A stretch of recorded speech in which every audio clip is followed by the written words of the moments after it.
Hey everybody and welcome back to my channel. My name is Tessa. Today I have something super duper yummy for you, and that is a baked skillet mac and cheese. You don't typically see mac and cheese at Thanksgiving, but I promise you, if you supply this, you will be like the hero, the star of the Thanksgiving show. Super duper easy, comes together really quick, so let's just go over what you need.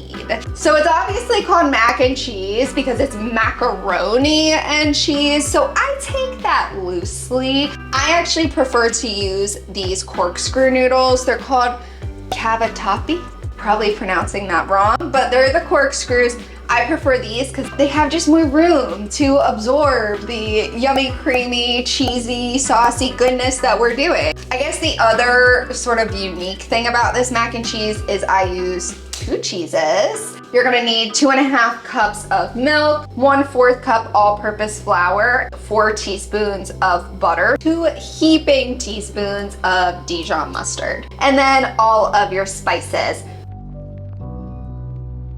First things first, get your gigantic pot of water boiling. I am going to liberally salt it. I'm a broken record at this point, but make sure everything is as seasoned as possible at every point. And while that is reaching its boil, we can just go ahead and get started on the little saucy sauce. I am using a 9.5-inch cast iron. It's also gonna bake in this. This is going over medium-high heat. Drop in all 4 tablespoons of that butter. The butter is fully melted, so I'm gonna add the 1/4 cup of all-purpose flour, and using a whisk, just combine that. Let this toast, brown, get all that enzymatic browning, that good flavor. This is a nice toasted color, like cinnamon toast crunchy. We're gonna start adding the milk. I'm gonna add just a little bit at first. It's gonna sputter up, don't worry, it's fine. Just keep mixing. I'm gonna add a little and mix until everything is incorporated.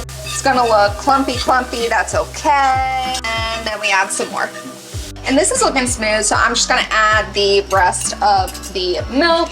Whisk until there are no clumps left. So this has definitely thickened up. It's been probably 3-ish minutes. This looks great. I'd say it has doubled in thickness. I know that's kind of like a tough marker, but approximately doubled in thickness. I'm gonna turn this down to low, and then we'll add all of our spices.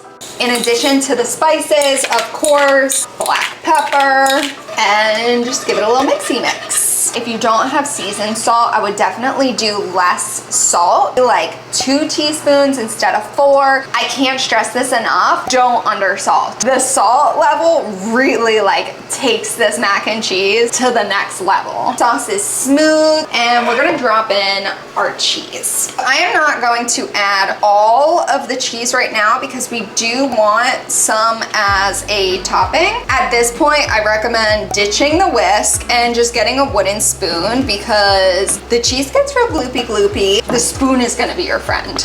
Let's check on the pasta.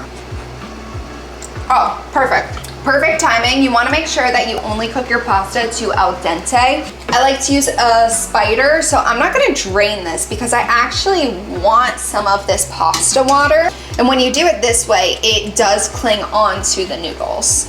I love how wiggly the corkscrews are.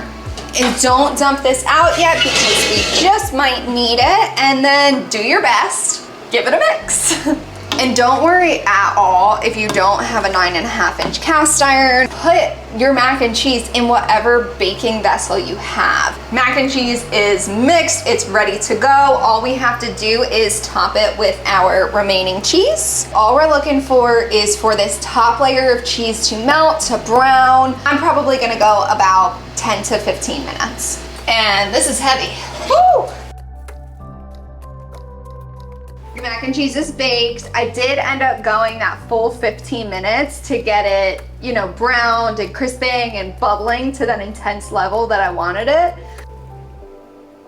I can't even be behind it because it's steaming so much. It is creamy, it is cheesy. All right, I gotta get a little bit of the crispy top, some ooey gooey center.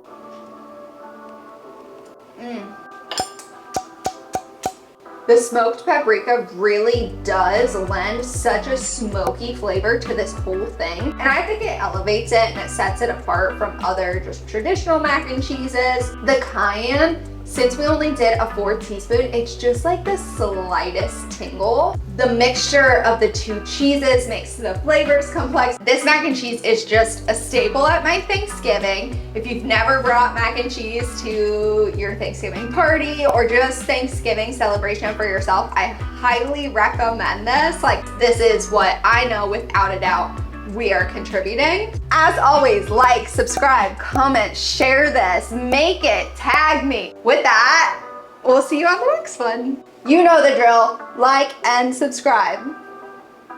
Yo.